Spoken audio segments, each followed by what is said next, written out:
Welcome to పొలిటెంట్ health. ఈ రోజుల్లో ఆరోగ్యంపై శ్రద్ధ పెట్టే ప్రతి ఒక్కరి ఇంట్లోనూ వినిపించే పేరు రాగి జావ. బరువు తగ్గాలన్నా, ఎముకలు బలంగా ఉండాలన్నా అందరూ రాగి జావ తాగడానికి ఇష్టపడుతున్నారు. అయితే ఈ మధ్య కాలంలో చాలా మంది అడుగుతున్న కామన్ క్వశ్చన్ ఏంటంటే, రాగి జావ తాగితే షుగర్ లెవెల్స్ పెరుగుతాయా, డయాబెటీస్ ఉన్నవాళ్ళు రాగి జావ తాగవచ్చా లేదా అని. దీనికి సమాధానం ఒక మాటలో చెప్పాలంటే అవును, పెరగచ్చు, కానీ మనం తాగే పద్ధతిని బట్టి ఉంటుంది. అది ఎలాగో ఇప్పుడు తెలుసుకుందాం. రాగులు ఆరోగ్యానికి చాలా మంచివే, మరి షుగర్ ఎందుకు పెరుగుతుంది అని ఆలోచిస్తున్నారా? ఇక్కడే మనం ఒక చిన్న లాజిక్ మిస్ అవుతున్నాం. రాగులలో ఫైబర్, కాల్షియం, ఐరన్ పుష్కలంగా ఉంటాయి. దీని గ్లైసెమిక్ ఇండెక్స్ మీడియంగా ఉంటుంది. అంటే ఇది రక్తంలో షుగర్ని ఒక్కసారిగా పెంచదు. కానీ మనం జావ చేసుకునే విధానంలో చేసే కొన్ని పొరపాట్ల వల్ల అది షుగర్ పేషెంట్లకు శాపంగా మారుతుంది.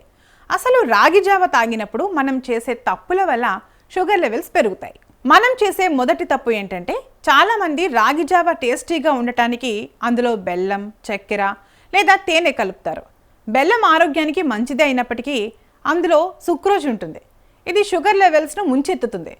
ఇక రెండో తప్పు ఏంటంటే, రాగి పిండిని ఎంత ఎక్కువసేపు ఉడికిస్తే దాని గ్లైసెమిక్ ఇండెక్స్ అంతగా పెరుగుతుంది.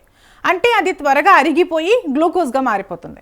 ఇక మూడో తప్పు ఏంటంటే, జావను మరీ పలచగా లూజ్ లిక్విడ్ లాగా తాగితే బాడీ దాన్ని చాలా స్పీడ్గా అబ్జార్బ్ చేసుకుంటుంది. షుగర్ ఉన్న వాళ్ళు రాగి జావను పూర్తిగా మానేయాలా అంటే అస్సలు అవసరం లేదు. కొన్ని చిన్న చిన్న మార్పులతో అమృతంలా మార్చుకోవచ్చు. అవేంటంటే, రాగి జావలో చక్కెర, బెల్లం అస్సలు వేయకండి. దానికి బదులు కొద్దిగా ఉప్పు, పలచటి మజ్జిగ, కొద్దిగా జీలకర్ర పొడి కలిపి తీసుకోండి. ఇది టేస్టీగా ఉంటుంది, షుగర్ను కంట్రోల్లో ఉంచుతుంది. రాగి జావను సూప్ లాగా చేసుకోండి. అందులో క్యారెట్ ముక్కలు, బీన్స్, ఉల్లిపాయలు, కొత్తిమీర వేసుకుంటే ఫైబర్ కంటెంట్ పెరిగి షుగర్ లెవెల్స్ అస్సలు పెరగవు. అయితే రోజుకు ఒక చిన్న గ్లాసు తాగితే సరిపోతుందనే విషయం గమనించండి. ఎలాంటి అమృతమైనా మోతాదు మించితే ప్రమాదమే కదా. చూసారు కదా, రాగి జావ అనేది డయాబెటీస్ ఉన్న వారికి శత్రువు కాదు, మిత్రుడే. కానీ దాన్ని ఎలా తీసుకుంటున్నాం అనేది ముఖ్యం. ఈ ఇన్ఫర్మేషన్ మీకు నచ్చితే వెంటనే లైక్ చేయండి, మీ ఫ్రెండ్స్ అండ్ ఫ్యామిలీకి షేర్ చేయండి. మరిన్ని హెల్త్ టిప్స్ కోసం మన ఛానల్ని సబ్స్క్రైబ్ చేయడం మర్చిపోకండి.